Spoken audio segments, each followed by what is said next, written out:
his figure, because he has a very, very important leadership, not only in Latin America, also in BRICS. So with his election, maybe Brazil going to retake again their position in the economy, in the developed economy, mostly in the emergency powers, no? Emergency countries, sorry, and also emergency powers, because he's behind initiative like Brazil in the Security Council. He is behind Brazil, like all these discussions about BRICS plus one or something like this. So there are a good expectations with him also, in the economy of Brazil, mostly in food and all other goods and everything. No? No, that is there, but BRICS, as it has now become, one doesn't know what its future is, given the hostility between India and China. Nobody is backing out.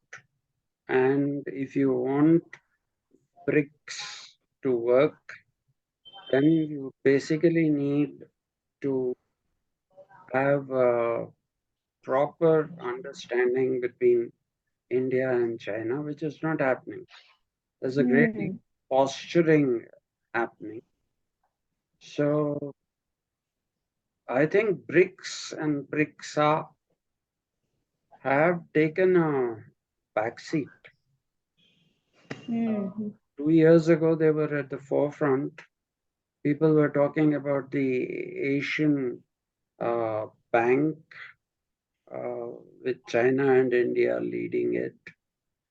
But now all that talk has disappeared. Nobody talks about BRICS.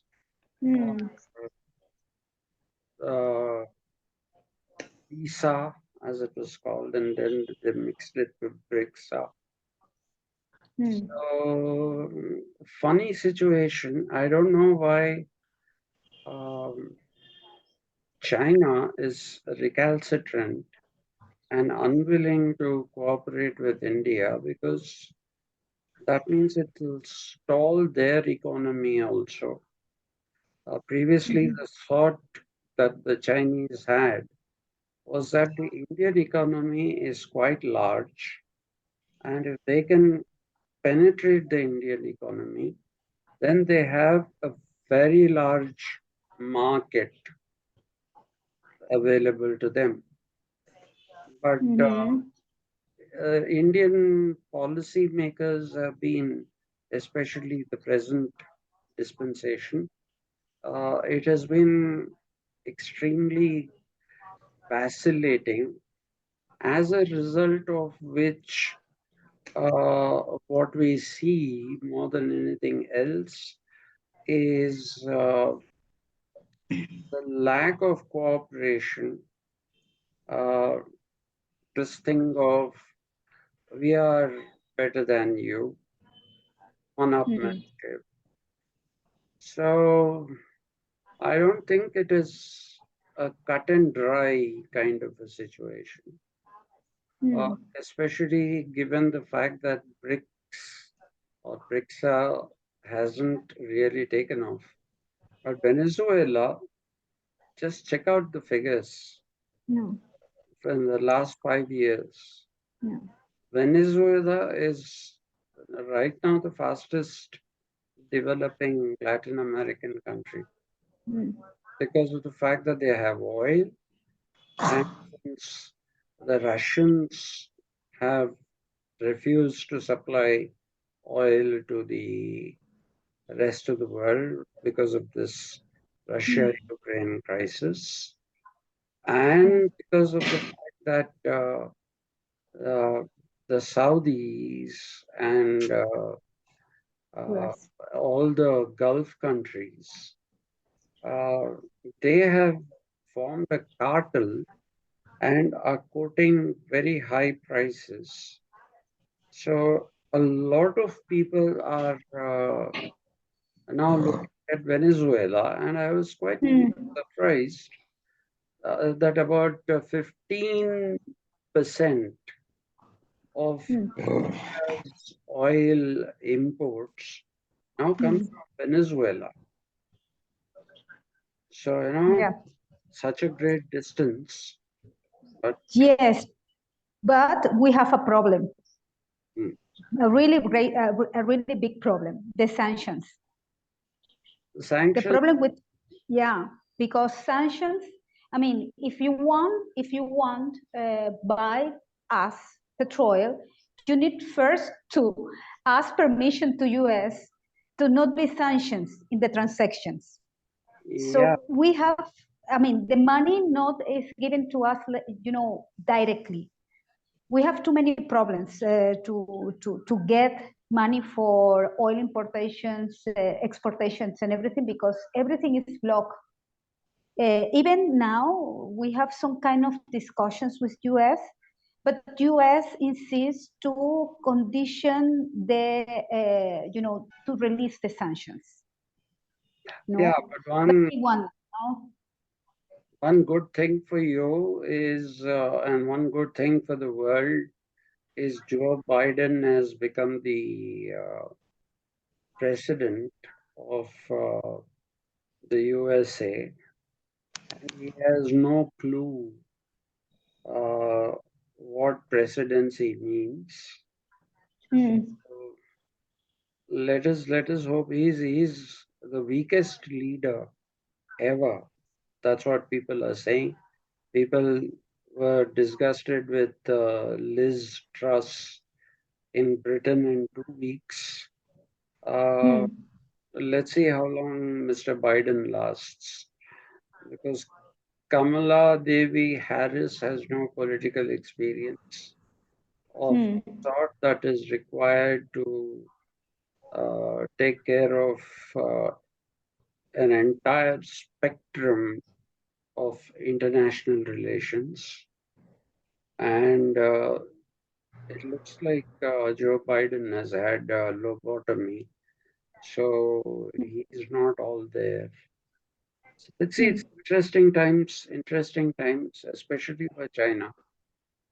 Okay, I think we'll get back to what we were supposed to do. But interesting discussion. Thank you. Yeah, These sure. kind of things I like to discuss because it gives us a perspective of our world. Otherwise, we have a tendency to sit and believe that this is our world. Yeah, But true. that is not true. The world is very big. The possibilities now are much bigger with the weakening of the American economy. So let's see how that goes.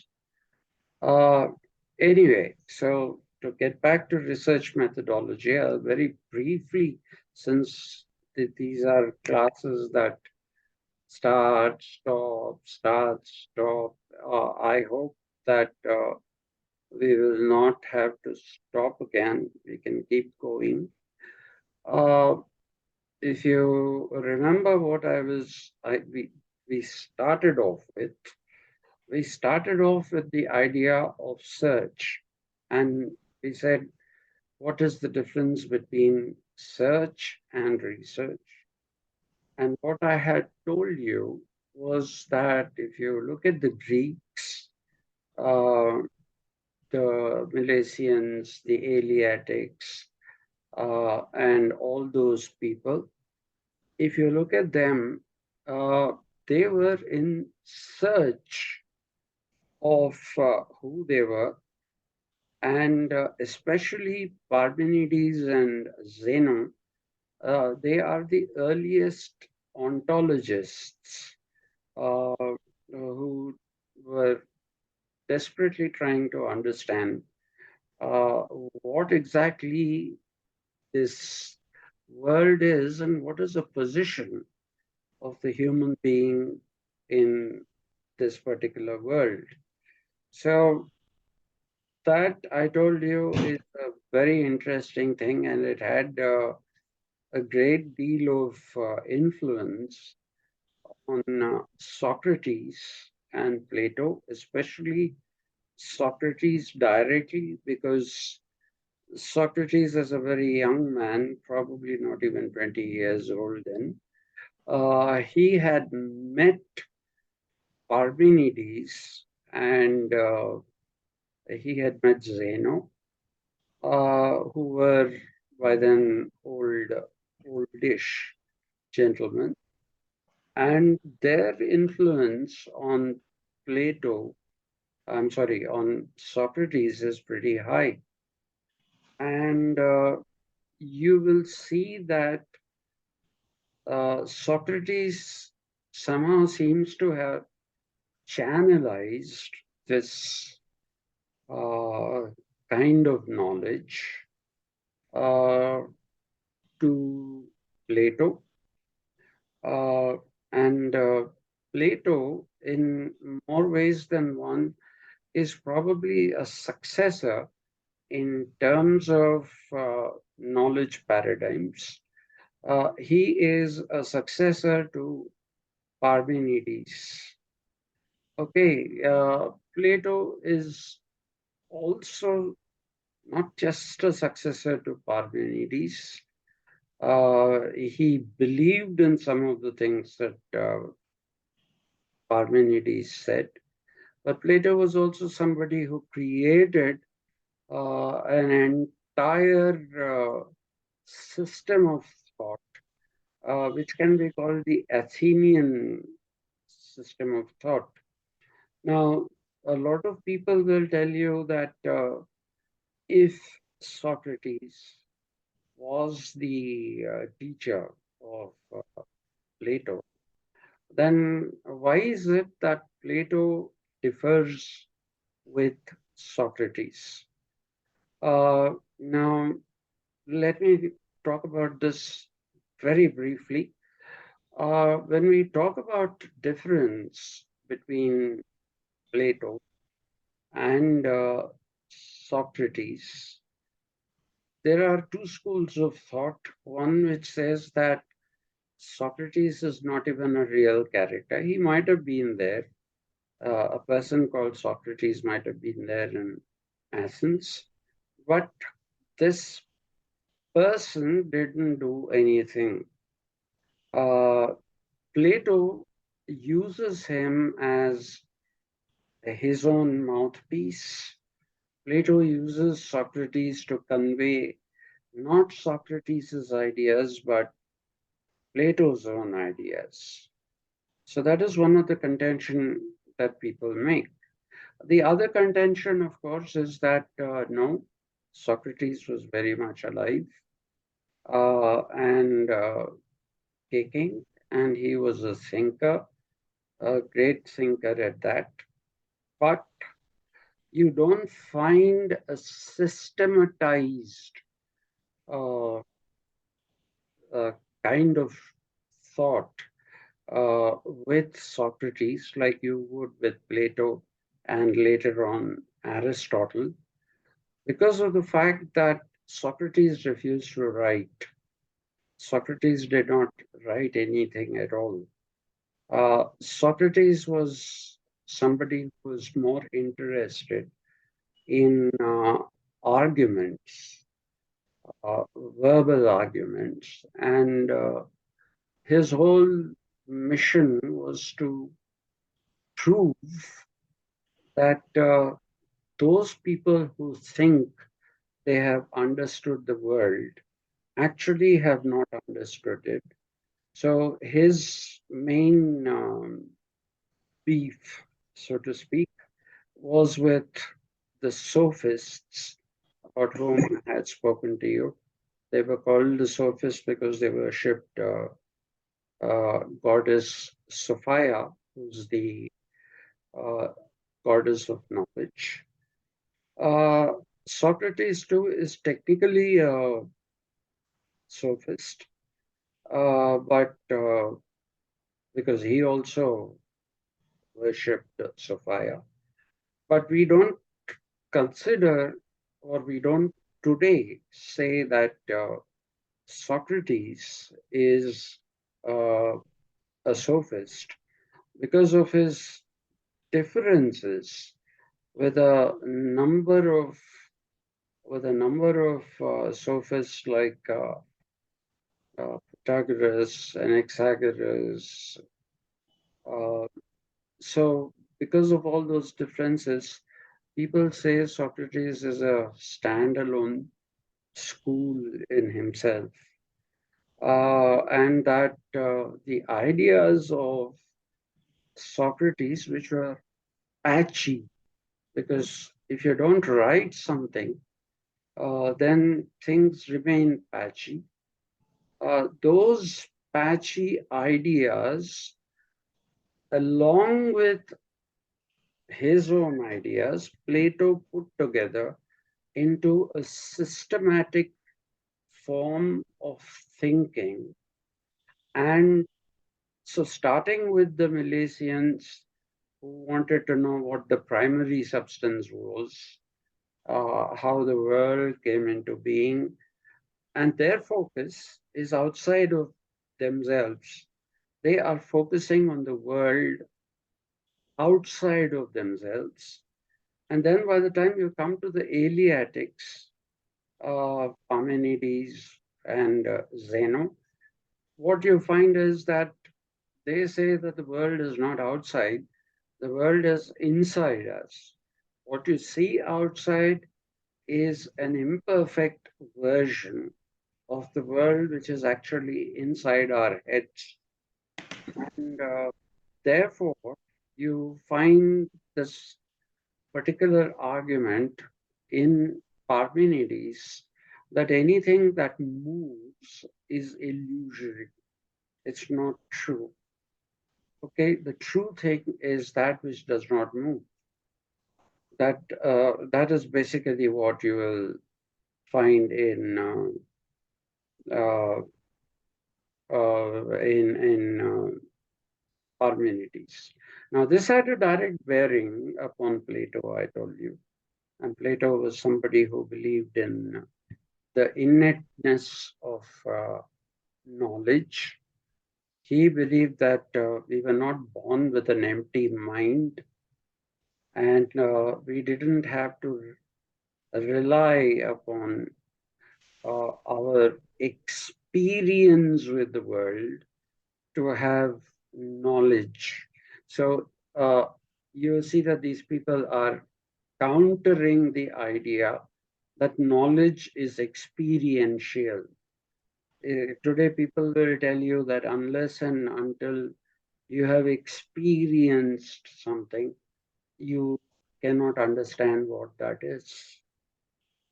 Okay, and if you're somebody who subscribes to the hermeneutics, you would question this particular idea that experience of something is that which gives you knowledge of the world, because they say each individual may experience different things in different ways. And when an individual is experiencing different things in different ways, what you have is only an approximation of different experiences.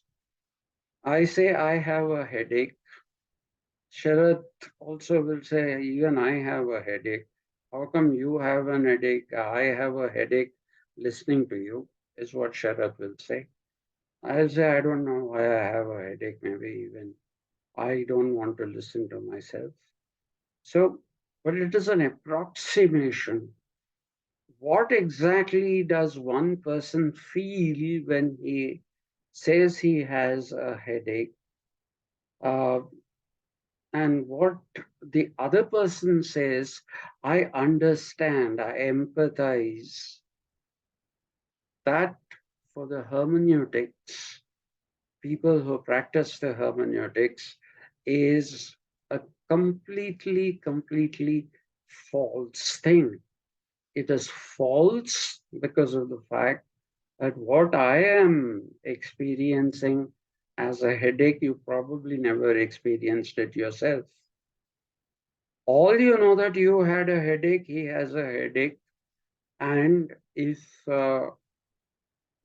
you felt terrible, you didn't feel too comfortable with people having headaches. I mean, with yourself having headaches, you approximate your experience to somebody else and decide that this is probably how that person is feeling with a headache. But you can never experience somebody else's headache. What you can experience is you. And that is the reason why uh, people, ontologists especially, like Parmenides and all, will tell you that there is no, way in which that you can internalize the world and you can internalize it exactly like somebody else is doing. Okay, if you're a Hindutva supporter, then what you see in the form of uh, Modi uh, is this great leader. I don't know. To me, he is looking increasingly like a Muslim with his beard and all that. But if you don't subscribe to Hindutva, then you will talk about the pogrom of 2001 and 2002 that was unleashed in Gujarat, purportedly under the stewardship of Narendra Modi. So you'll disagree with that. So you're getting the same input, mind you. The input that you are receiving is the same, but your opinion is different. It is conditioned by your way of thinking. It is conditioned by the way you look at the world. If you believe that I am a secularist, okay, then you are basically saying that I am secular and therefore I shall accommodate every point of view. I may not follow it, but I'll accommodate a point of view and say, okay, let's coexist. We don't have to have only one view of the world. We can have 10 views of the world, and all of them can coexist. That's what you will say. But there are some people that say there is only one view of the world. It's at one time it was the Muslims. They said Islam is the only religion and Allah is the only God.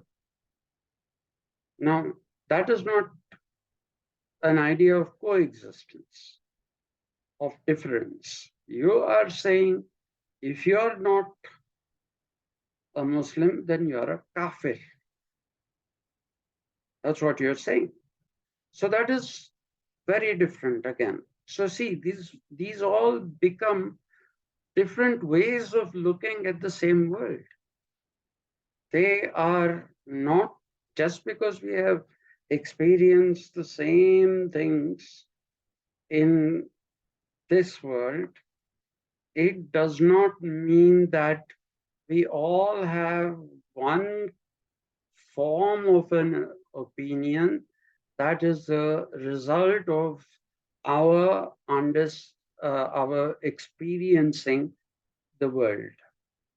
So what these people were doing, in effect, Parmenides and later Plato, when he says you're born with innate knowledge, which is you're born with knowledge in your head. You don't have to rely on your senses to internalize the external world. The world is in you. And so he believes as long as the world is in you, it is possible that all people have a similarity of what the world is. A similarity in terms of what the world is. And I told you I cannot repeat this argument again. That is because of the form of exchanges that takes place between souls in the realm of forms. Okay, he calls it the realm of forms. When somebody dies, you have a soul, and that soul interacts with other souls in the realm of forms, or you can call it the realm of souls, if you like. And it is there that exchange happens, and that is where true knowledge is built. We don't build true knowledge in the world. And he said anything that is perfect, that is correct, doesn't have the necessity to move. Anything that is not perfect, that which is imperfect, has a tendency to move because it has to find perfection. So you see, these were the things we were discussing. I also discussed Aristotle with you, but I am not going to go into Aristotle right now, except for one, this thing that I was telling you, that Aristotle was a teleological thinker. I hope you remember what a telos, T-E-L-O-S is. A telos is a predetermined goal.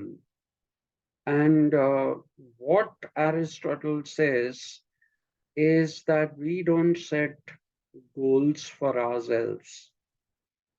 There is a predetermined goal that is set by what he calls the pure cause, which is the cause of all causes, but not an effect of any cause.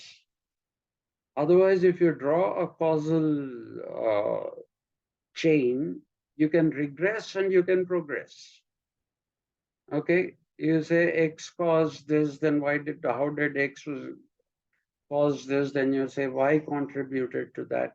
So you keep going into the past and you have infinite regress. Aristotle wanted a starting point, and for him, that was God. God was perfection. God doesn't need to move. God won't move.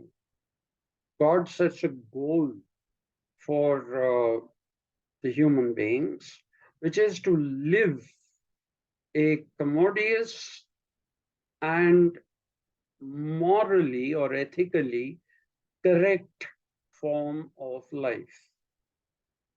And that for him, like I told you, is basically the telos.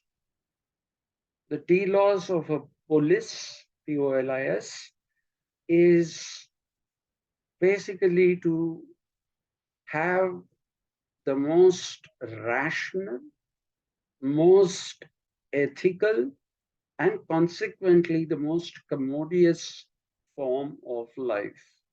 So Aristotle is looking at harmony. For him, when he looks at a polis, it is harmony. I told you there's a word he uses for that, which has unfortunately got translated by the Latin thinkers into something else. The expression that Aristotle uses is koinonia politicae. Now, unfortunately for the Romans, they didn't have a polis.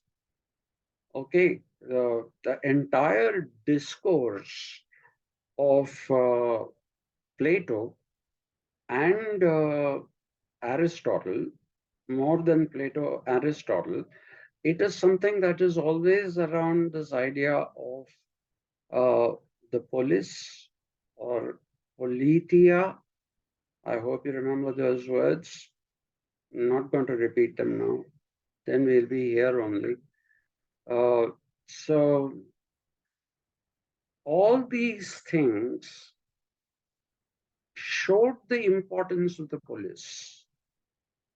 Okay, and so Aristotle said, people say citizen, but actually there was not a city. I told you that a police should not be translated as a city-state. It should be simply translated as a polis. You have to say it in English, in Greek, right? I also told you that ancient Indian uh, organization was Janapada, Ganapada.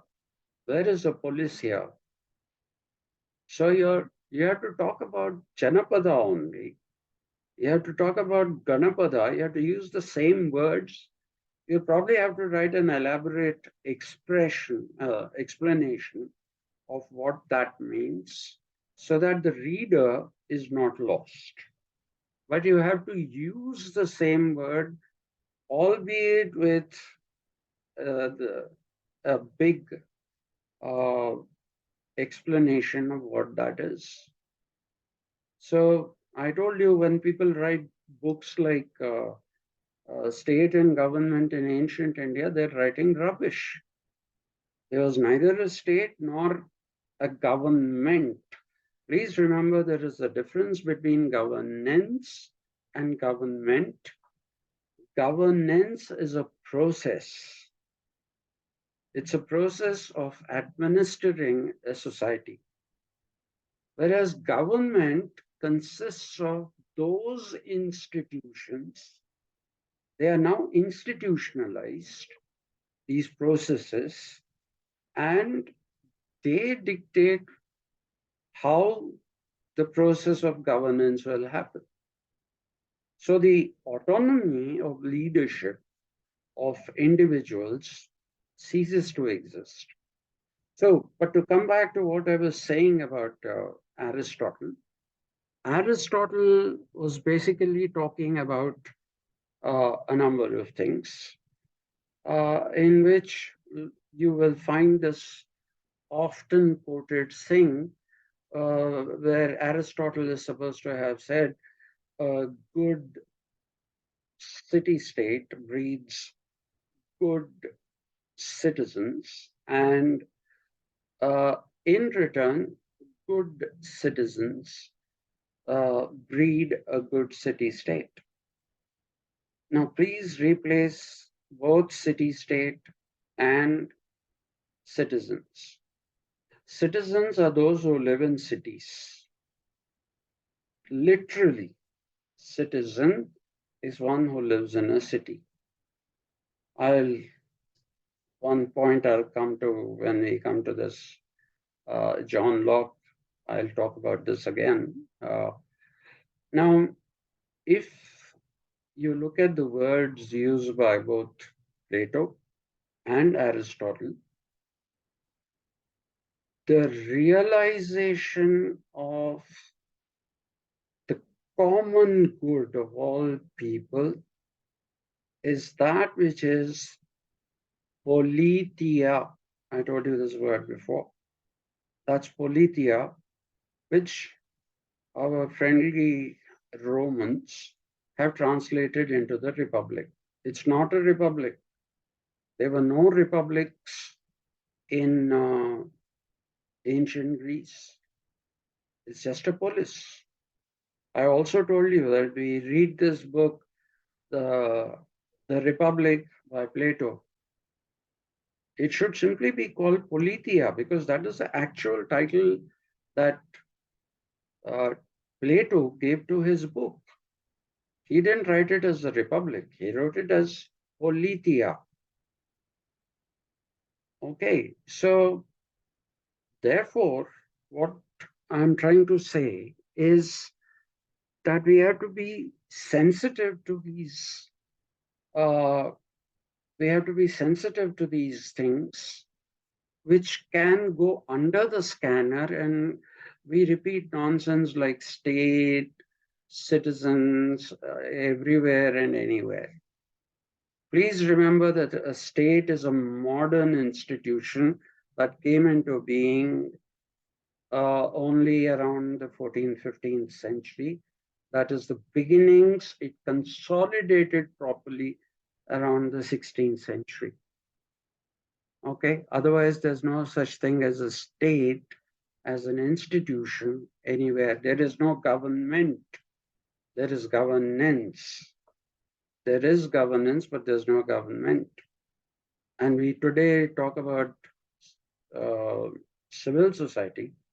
Civil society is actually a terrible translation of Koinonia Politicae. Koinonia Politicae is the police that is promoting an ethical life. That is what it actually means. And if you're talking about uh, the Latin translation, which the Romans did, it became Societas Civilis, civil society, which is what we are talking about today. And there are, please remember, there are multiple meanings to civil society. It doesn't have one meaning. The kind of meaning that we have today is an attribution of that title to non-governmental organizations that have that are organized. It's an organized sector. Okay. Now, here we don't have a civil society. You mean to say those who are members of an NGO are a part of a civil society? And if I'm not a part of an NGO, am I to be called an uncivilized person? So you see, there are all these difficulties with language. And I've been focusing on that because primarily good research happens when you understand the true import of the meaning of the terms that you're using. The meaning of the terms that you're using, that is what differentiates good research from bad research. Everything else, this data and all that is secondary, tertiary. The most important thing is language, which describes an idea. And it has to be very specific. It has to be, it cannot be, what do we say? It cannot be loose and provide 10 meanings or 20 meanings. It can't. A word can, but when you're using it as a researcher, it is everyone's duty to keep giving clarifications of uh, what is ethics. Why did the Greeks want ethical life? Now, I told you, by the time we come to Kant in the 19th century, Kant doesn't talk so much about ethics as he talks about morality. So, at one time, morality and ethicality were probably interchangeable. But with the passage of time, morality has become very different from ethicality. I'll talk to you about that when we come to that particular point. I don't know who's teaching this paper, Sharad Chandra or Sonia Raju. Ethics and Morality, which is a paper which has been arbitrarily introduced by removing Indian economy from the actual syllabus. Okay, and I don't know who's teaching it. If you people are teaching it, then please be very careful. Ethics today are not morals. They are two very different things. I'll get into that a little later. So I was talking to you about the whole necessity that humanity felt in different ages in different ways to construct a body of knowledge that tells us about ourselves and the world. If it is ontology, if it is epistemology, it will talk about the world and ourselves. So this whole thing, what has happened is people have tried very, very hard to try and create one system of thought, one cogent system of thought that everybody follows. Now, I'll give you an example from the old ancient Indian texts. Okay, now the Vedas and the Upanishads don't see eye to eye. They don't see eye to eye. The Upanishads came up by redacting sections of the Vedas and interpolating something else in its place. So the purpose of the Upanishad is actually to undercut Veda. Upanishadic knowledge is technically different from Vedic knowledge. But what do we see? We see some Swami Prabhupada, Padananda, Ranganathananda, what is that useless fellow's name? How did I forget his name? He's Baba Ramdev, who all are trying to tell you that there is one particular body, one particular religion called Hinduism. Everything in that is cogent because of the fact that there are no contradictions in this body that you have created, which is called Hinduism. But this is not true. It is not true at all, because even if you look today, there are two kinds of Shastras. One which is called the Purva Shastras, which is what was originally followed. But the RSS and co, after India became independent around 1950, I think, they said, see, the problem is that if you're having a Chandra Grahan or a Surya Grahan or a solar eclipse or a lunar eclipse, it is being celebrated or feared at different places at different times. So you want to standardize the whole thing and say this is there happening in India all the time. I mean, when it is happening, it's happening all over India, you can see it, which is not true. Which is not true. If you take the latest lunar eclipse, apparently where we are in Hyderabad, it started at 2:15 in the afternoon. So obviously in the bright sun, you can't see the moon, and it ended at 5:15. Somewhere else, it ended at Chennai. It ended at 7. Okay, so you can't say the eclipse is happening at the same time all over. Because please remember that the backbone of ancient Indian civilization is basically mathematics. And without any kind of instruments, people like Aryabhatta, Bhaskaracharya, all of them, they were able to predict solar eclipses, lunar eclipses, and even other natural phenomena, like when, what do you say,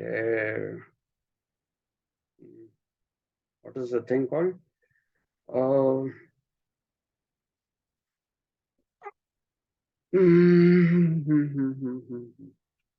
comet. Sorry about this. I'm getting old. My mind is not working very well. So you must forgive, you should forgive me for these things. A comet, even before the Westerners saw the thing through telescopes and all and said, this is Halley's comet. It'll come once in 84 years. So those kind of things were already predicted. I'm not trying to tell you ancient India is better. I'm not one of those fools who tells you that, we had spacecraft and we had space travel. People even went and landed in the sun. Okay, so I'm not telling you that kind of rubbish. But what I am trying to tell you is that they could predict without any instruments by simply looking at the skies, by looking at the stars. So it was the astral sky that determined how people knew the world was. Now, the thing is that, again, in astrology, there isn't one school, there are different schools. So, why are you thinking that you have to put all these together? Why are you saying that?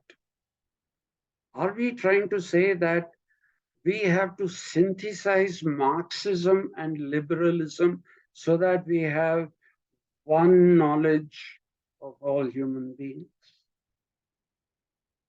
We can't.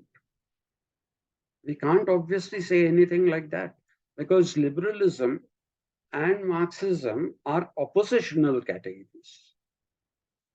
So, to bring together oppositional categories is a mythical exercise, which is what the church was doing, and this is where I had reached when I was talking to you about the hermeneutics.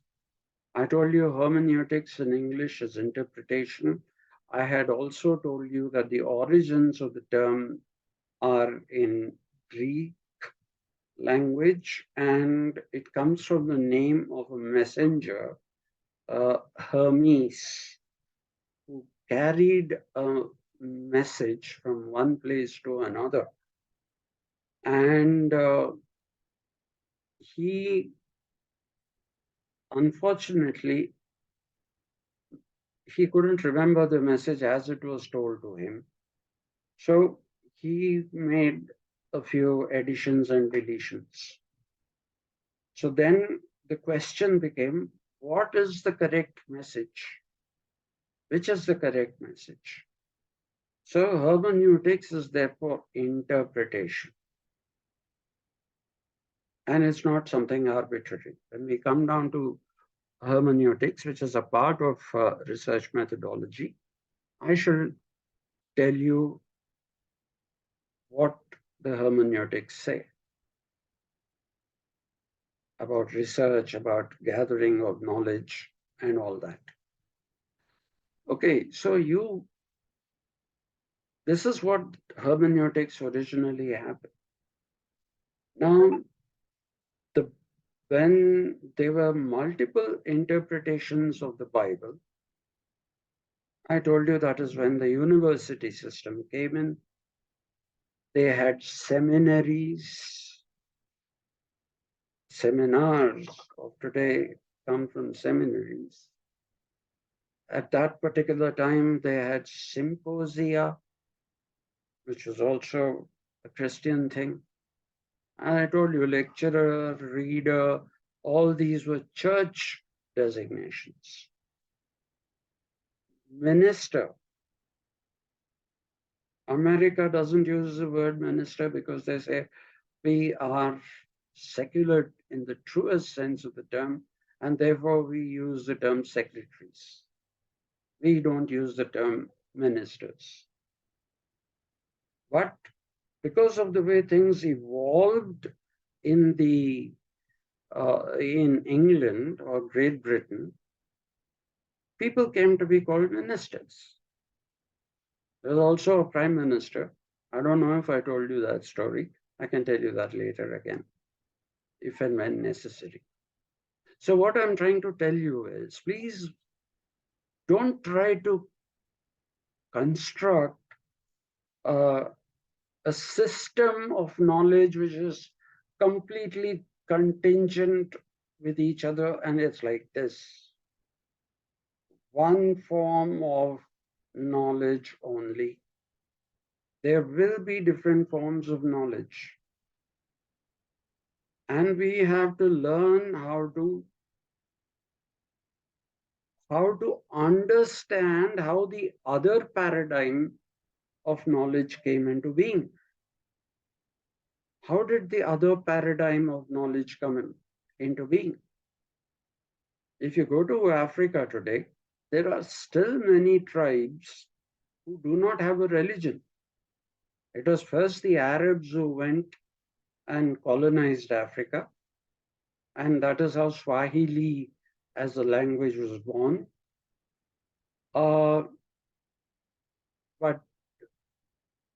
And then later on, the Christians went and colonized them.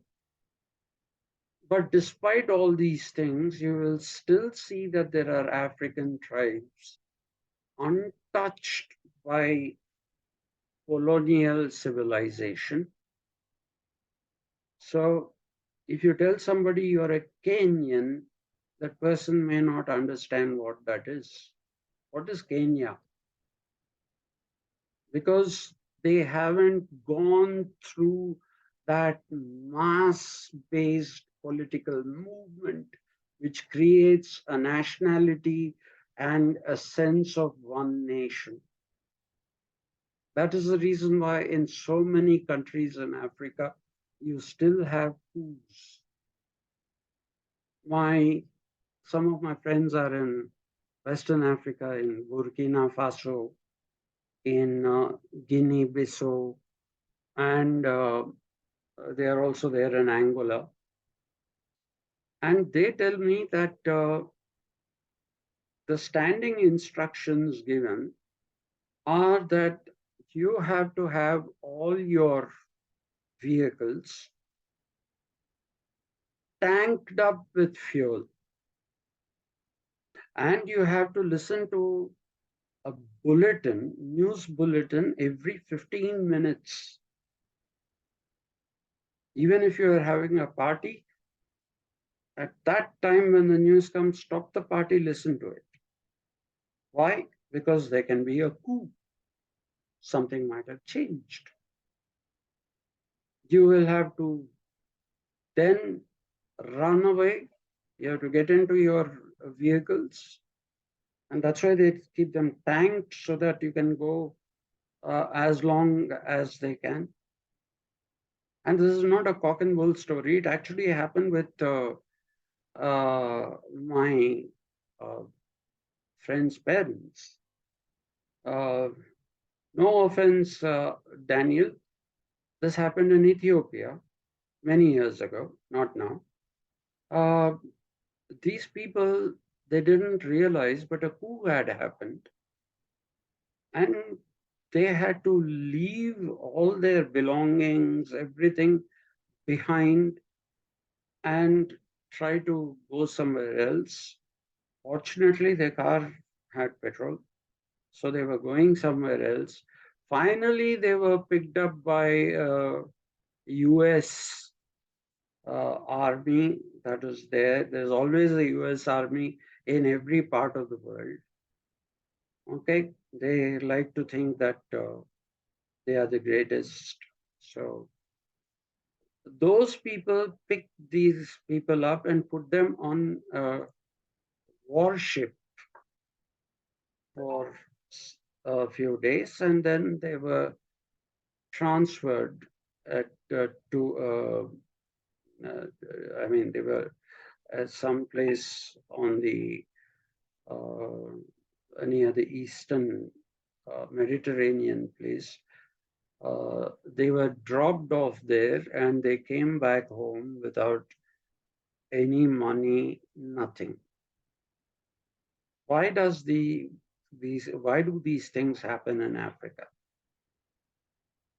My friend's mother said, these people are animals. And I said, no, they are not animals. The animals are the colonizers who went and divided all these people who were otherwise living in absolute peace and tranquility. They didn't even have armies. The tribals, before the colonial powers went, they didn't have armies. They didn't have religion. They believed in cosmology. Everything is the universe. So if you don't understand Africa like this, then you'll say stupid and insulting and humiliating things like Africans are animals. They are not. In fact, latest studies have shown that both physically and mentally, the African genome is more superior to others. It's far more superior to others. You can see, when has it been that a white man has won a boxing duel? When has a white man won? You can't even remember. You can remember Muhammad Ali, you will remember Evander Holyfield, you'll even remember Leon Spinks, but they were all blacks. Even in the Olympics, when has a gold medal gone to a country, to an athlete from a country other than Kenya? When they run the marathon, they are unbeatable. Their stamina is amazing. Look at Usain Bolt. He's really a bolt. He bolts away. All of athletics is dominated by African origin people. So that should tell you that they are not inferior. That should tell you that they are somehow superior. They are superior, not inferior. So you see, what we do is that we have stereotypes. Africans are uncivilized. Americans are terribly civilized. I mean, come on, what kind of a nation still uses tissue paper? You know, for what? They haven't understood till today that water is a better thing than that tissue paper that they use. It's not that they cannot put water connections. It's just that they believe tissue paper is more hygienic. How?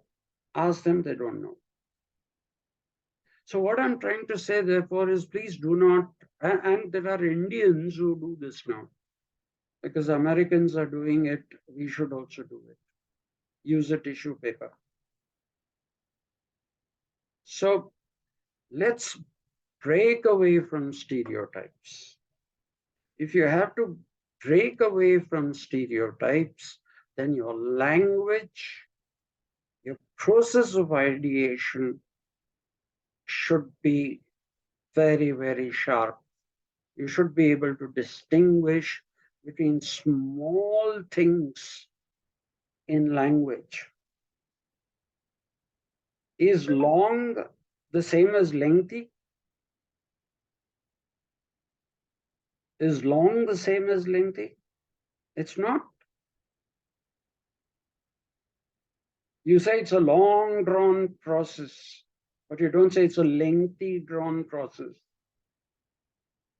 You say it's a lengthy answer, but you don't say it's a long answer.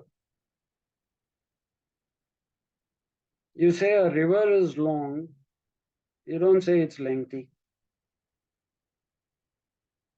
So these kind of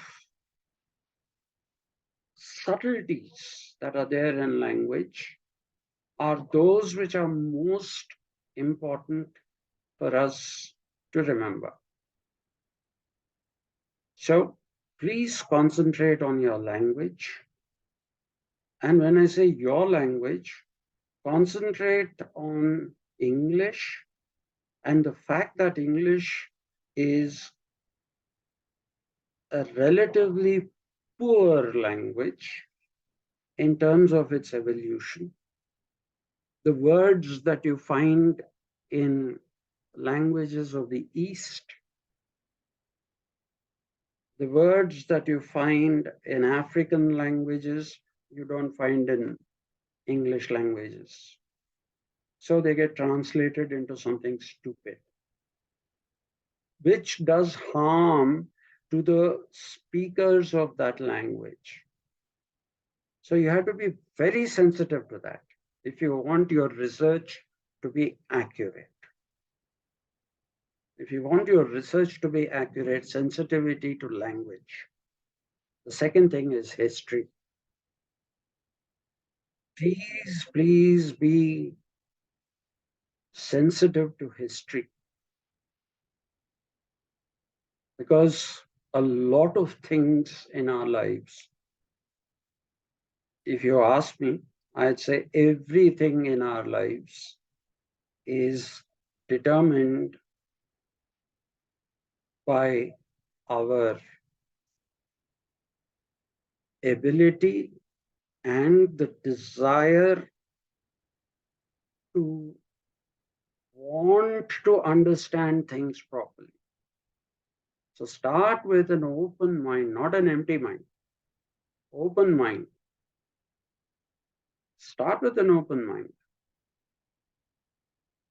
But don't think that it is a conclusion that you have already drawn and it is superior to others. It won't be. And we'll see that in the next class when I had already talked to you about biblical hermeneutics. So I'll just do a very quick recce of that. And then we'll also go into how during the medieval period, the church changed the meanings of words. The church deliberately changed the meanings of words that appeared in Greek and Roman languages. Not because of a paucity of words to translate them, but a deliberate thing to say that Christianity is the greatest one, what should I say, organized body that tells you everything. You want to know something, just read the Bible. That's it. You don't have to read anything else. That's what the Christians actually try to do. No offense to the Christians here, please. We are discussing this purely academically. So please take it as an academic thing. There are pretty bad things about Hinduism, which I'll come to that also. First of all, there's no such thing as Hinduism. Anyway, despite my telling you that I am probably not in a shape to sit for very long, I've sat. I promise you tomorrow I won't sit so long. We'll we also have to step on the accelerator because we have to still finish off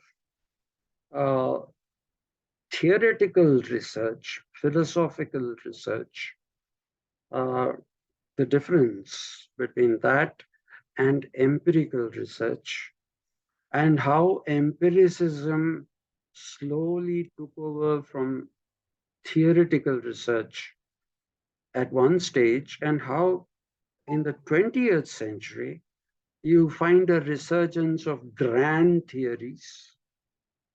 And people like Quentin Skinner said that there is no social science, there is no other science. He said there is only one science, and he said you can break them into the plural, but they pertain to the human being.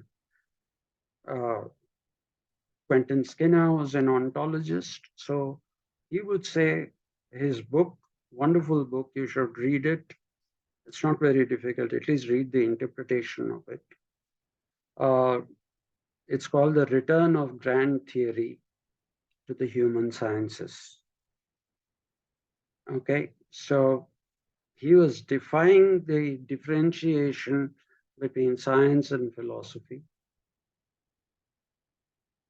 Anything that pertains to the human beings and anything that needs to be studied systematically is science. That's what Quentin Skinner says. Are you still there? Or have you gone away? No. Yes, sir, we are there. Oh, you're there. I thought you were going to say yes, sir, we have gone away. How terrible was it on a scale of 1 to 10? 40, I think. On a scale of 1 to 10, it must be 40. That's how terrible it must be. Why stop at 40? We'll make it 50. Right then, see you tomorrow. Which time do you prefer, please? 6:30 or 6?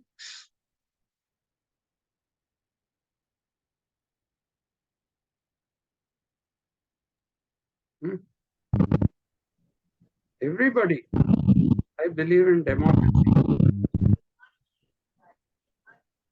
I think it's okay, 6:30, I guess. I don't know. 6:30 is fine with Maria. Yes, so 6:30 will be fine. Sonia also is fine. 6:30. Daniel wants to say, I don't want to come, get lost. 6:30 is good, sir. Okay. Sharad doesn't like to speak. He has sent a message, 6:30. All right, we'll start at 6. Thank you very much. Today was a very long-drawn class. Half of it was because the PAs didn't turn up. So I must have taken out all my frustration on you. Thank you very much. See you tomorrow at 6:30. See you, sir. Thank you, sir. Good night. Good night.